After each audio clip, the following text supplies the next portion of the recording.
시청자 여러분 안녕하십니까? 자, 대한민국에서 한 사람이 정당을 새로 만들어서 뭔가 세상을 바꾸어 보겠다고 생각하는 것은 굉장히 고통스러운 과정이 기다리고 있음을 의미합니다. 그래서 많은 사람들이 말리죠.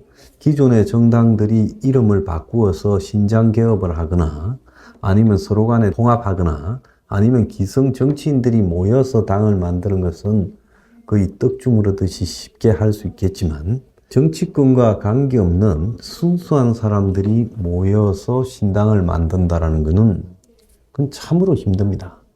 또 정치 브로커들이 여러 가지로 뭔가를 이렇게 팔아먹기 위해서 당을 만들어서 당의 이름을 팔아먹는다. 또 편의상 당이 시급히 급한 사람들한테 넘겨준다. 아니면 사이비 종교나 사기꾼 비슷한 자가 돈을 착취하기 위해서 당을 만든다. 이런 것들은 원활하게 할 수 있어요.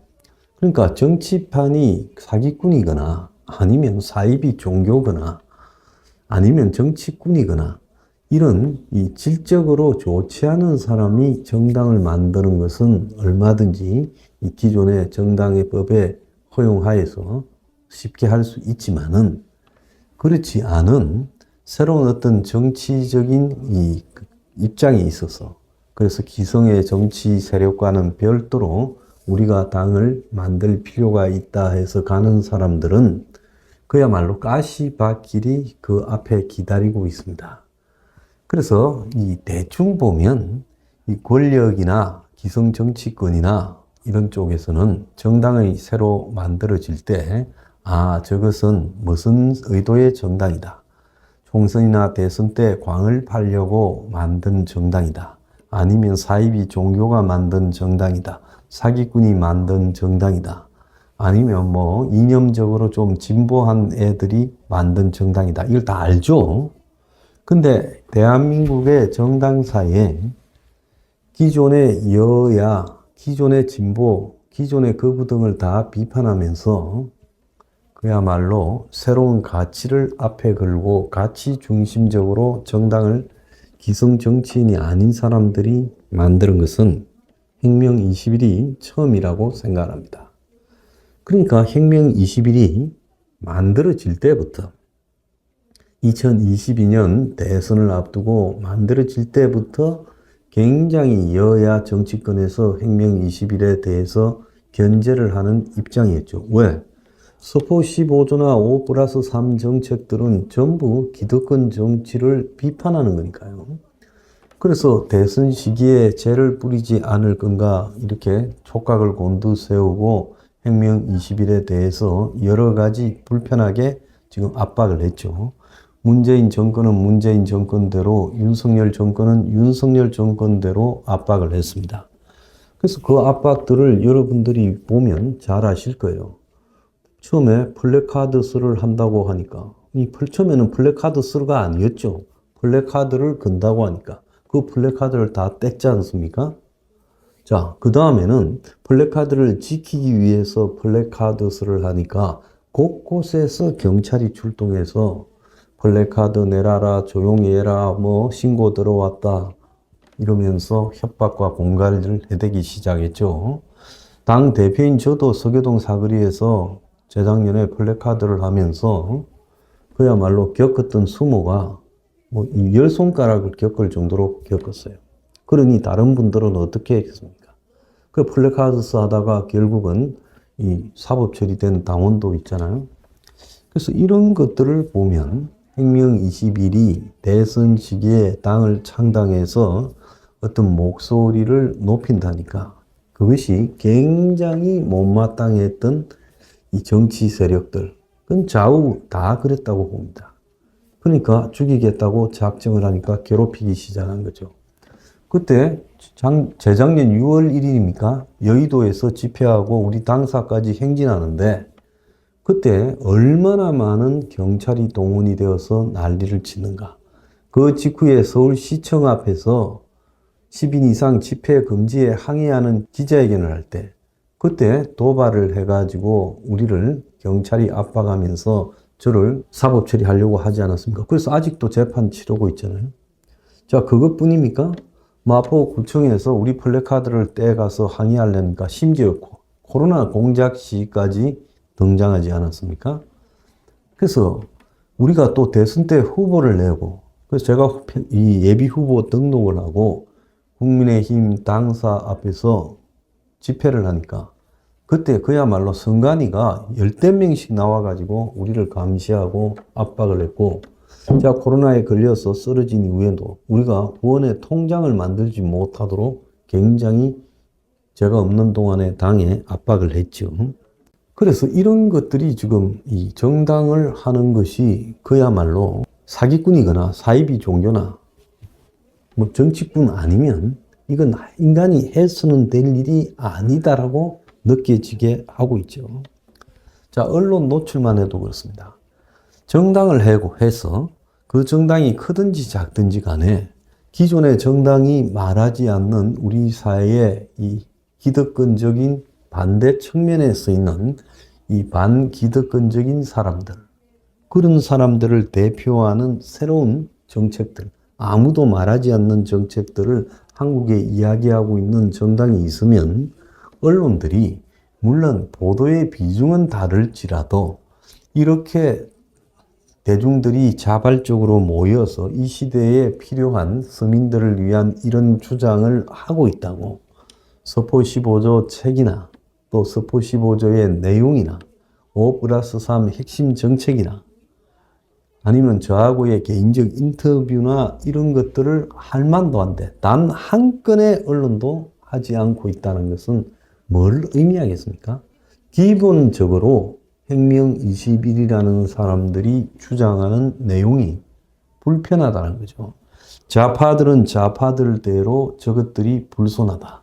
좌파적 영역까지 침투해서 감히 좌파도 내걸지 못하는 원가주택, 국가적 공급이나 그리고 어린이들 보육이나 육아 그리고 노인 요양을 공공적 시스템화해서 해야 된다. 일자리는 앞으로 기업이 못 만든다. 그래서 국가가 공공 일자리를 창출해야 된다. 심지어 외노자는 다 추방하고 내보내야 된다. 그리고 플랫폼을 반대한다. 핵무기를 독자 개발해야 된다. 이렇게 말을 하니까 좌파는 좌파들대로 차마 자신들도 말하지 못하는 부분을 그들이 말하고 있다. 또 보수는 보수대로 기존의 보수 세력들이 차마 하지 못하고 있는 결정적인 약점들을 그들이 말하고 있다. 그러니까 좌우가 다 불편해진 거예요. 이준석이가 뭐 당을 만드냐 안 만드냐, 진중근이가 뭐 라디오 나와서 뭐라 했냐를 가지고 하루에 언론들이 수백 개의 기사를 갖다가 내보내고 있는 상황에서 임요한이가 뭘 했다를 가지고 하루에 수백 개를 기사를 만드는 와중에 혁명 21이 이런 주장을 한다고 단 하나의 기사도 내보내지 않는다는 겁니다. 그러면 그들이 우리가 미미하기 때문에 활동이 없어서 우리를 무시하는 걸까요? 아닙니다. 그들은 우리 황장수의 뉴스 브리핑 등 이 혁명 21과 관련된 모든 유튜버 등을 잘 보고 있어요.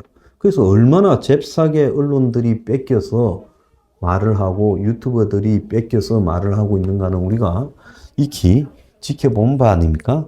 다 보고 있으면서도 절대적으로 보도하면 안 되는. 그래서 서포 15조라는 것은 근본적으로 이 기득권의 삶을 위협하는 요인이다라고 저희 보기를 마치 무슨 벌레 보거나 뱀 취급을 하고 있어요. 그래서 언론 노출을 아예 차단하고 SNS 등에서도 우리가 유튜브하고 지금 싸우는 과정이 SNS 노출을 막는 과정에서 발생한 거 아닙니까? 그러니까 기득권 언론이 보도하지 않으니까 뉴미디어인 SNS에서 우리를 홍보시키려고 유튜브 활동을 하니까 우리 유튜브 활동이 대중들에게 노출되지 않도록 조작이나 압력이 들어간 것 아니겠습니까? 자, 그것뿐입니까? 자, 정당은 엄청난 비용을 소모시키죠. 그래서 원래 정치라는 것은 굉장히 낭비적이고 비효율적인 겁니다.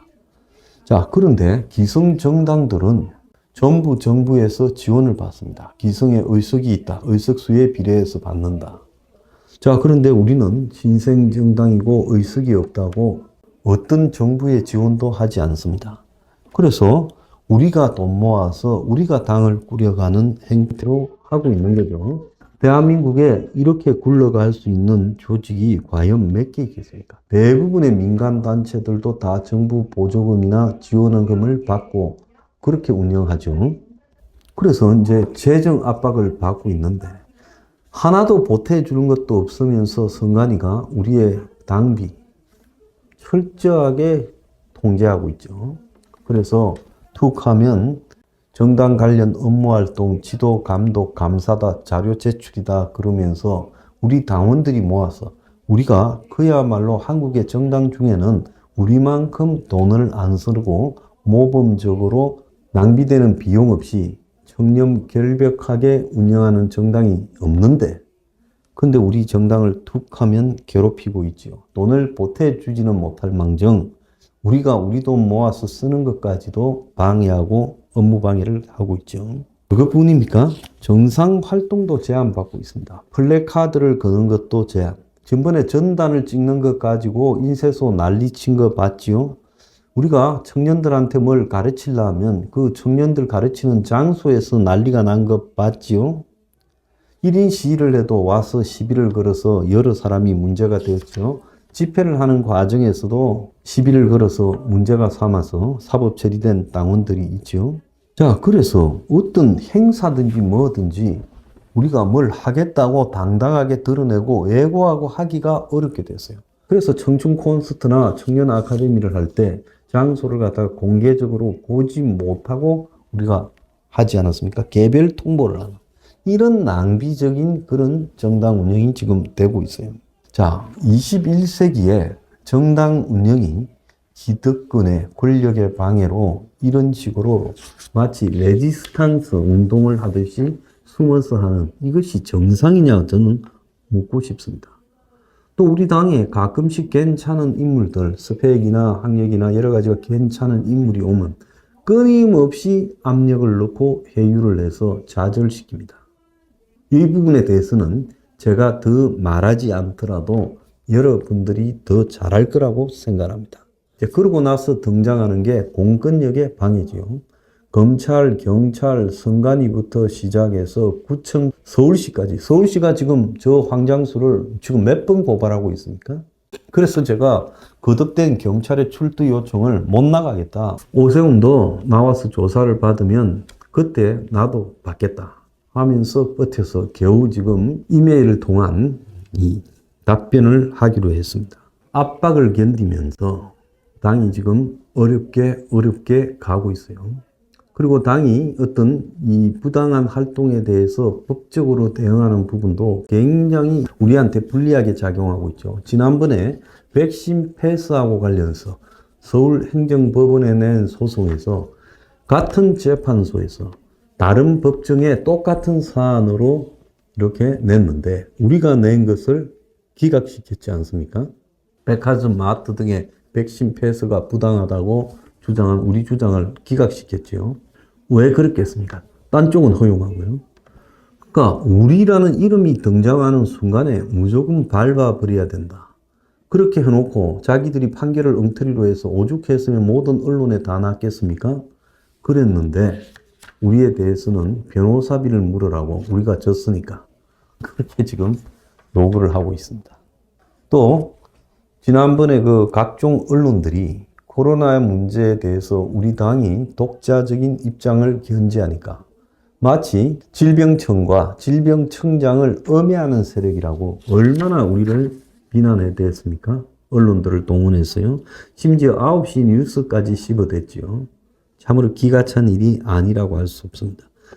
이러니까 뭐 조금 괜찮은 사람이 봉사적 차원에서 행명 20일에서 좀 노력을 할까 하더라도 정신적 압박감을 느끼고 또 보이지 않는 불이익이 있을까 우려해서 잘 오지 않는 그런 상황도 있지요. 그래서 이게 도대체 무슨 과거의 제정 러시아 시대의 지하 인민정당이거나 아니면 영국의 산업혁명 시기의 사회주의적 정당이거나 프랑스의 무슨 혁명 시기의 지하 정당이거나 그런 게 아니고 정식으로 민주주의 하에서 법적인 요건을 갖춰서 만들어진 정당 운영이 이렇게 억압을 받고 압박을 받아서야 이게 어떻게 민주주의라고 하겠습니까? 대한민국의 민주주의 수준이 어느 정도인가는 혁명 21이라는 당이 겪고 있는 사실을 보면 나오는 겁니다. 자, 그래서 우리가 온갖 기득권의 압박을 견디면서 우리 스스로를 단련시켜가는 과정이 언젠가는 우리가 승리를 거둘 그날까지 지속될 거라고 봅니다. 자, 그렇지만은 진리가 있는 곳에는 고통이 있게 마련입니다. 감사합니다. We are